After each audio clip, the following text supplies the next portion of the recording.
जय मसीह की भाइयों एवं बहनों, मेरा नाम मथियास हेम्ब्रम है। आशा करता हूँ आप सभी लोग यीशु मसीह में भले चंगे हैं। यीशु मसीह का वचन हमें अपनी जीवन में आत्मिक रीति से मजबूत बनाता है, इसलिए हर एक लोगों को बाइबल का वचन पढ़ना और सुनना चाहिए।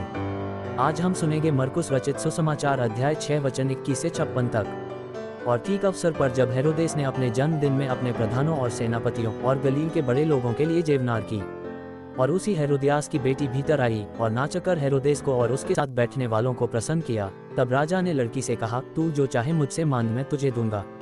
और उसने शपथ खाई कि मैं अपने आधे राज्य तक जो कुछ तू मुझसे मांगेगी मैं तुझे दूंगा। उसने बाहर जाकर अपनी माता से पूछा कि मैं क्या मांगूं। वह बोली, यूहन्ना बपतिस्मा देने वाले का सिर। वह तुरंत राजा के पास भीतर आई और उससे विनती की, मैं चाहती हूँ कि तू अभी यूहन्ना बपतिस्मा देने वाले का सिर एक थाल में मुझे मंगवा दे। तब राजा बहुत उदास हुआ, परंतु अपनी शपथ के कारण और साथ बैठने वालों के कारण उसे टालना न चाहा। और राजा ने तुरंत एक सिपाही को आज्ञा देकर भेजा कि उसका सिर काट लाए। उसने जेलखाने में जाकर उसका सिर काटा और एक थाल में रखकर लाया और लड़की को दिया, और लड़की ने अपनी माँ को दिया। ये सुनकर उसके चेले आए और उसकी लोथ को उठाकर कब्र में रखा। प्रेरितों ने यीशु के पास इकट्ठे होकर जो कुछ उन्होंने किया और सिखाया था सब उसको बता दिया। उसने उनसे कहा, तुम आप अलग किसी जंगली स्थान में आकर थोड़ा विश्राम करो, क्योंकि बहुत लोग आते जाते थे और उन्हें खाने का अवसर भी नहीं मिलता था।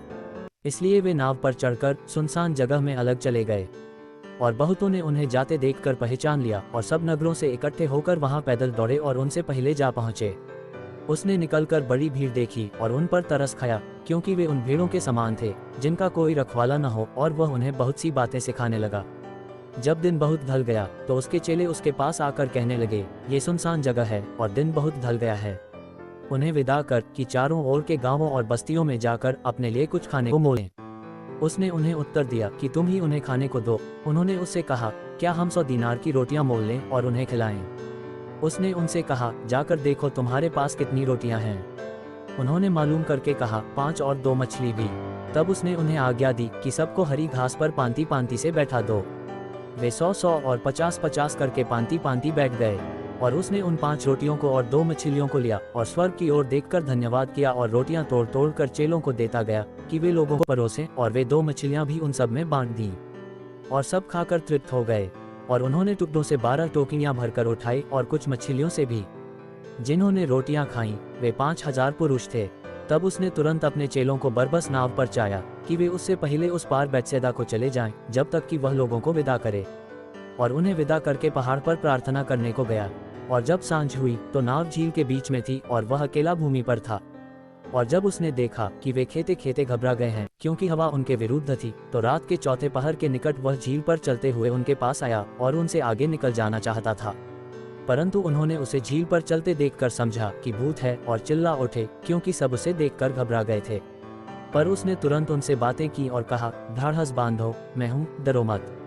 तब वह उनके पास नाव पर आया और हवा थम गई और वे बहुत ही आश्चर्य करने लगे, क्योंकि वे उन रोटियों के विषय में ने समझे थे, परंतु उनके मन कठोर हो गए थे। और वे पार उतरकर गन्नेसरत में पहुंचे और नाव घाट पर लगाए।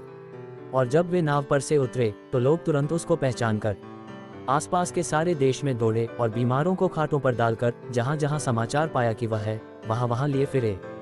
और जहां कहीं वह गांवों, नगरों या बस्तियों में जाता था तो लोग बीमारों को बाजारों में रखकर उससे विनती करते थे कि वह उन्हें अपने वस्त्र के आंचल ही को छू लेने दे, और जितने उसे छूते थे सब चंगे हो जाते थे।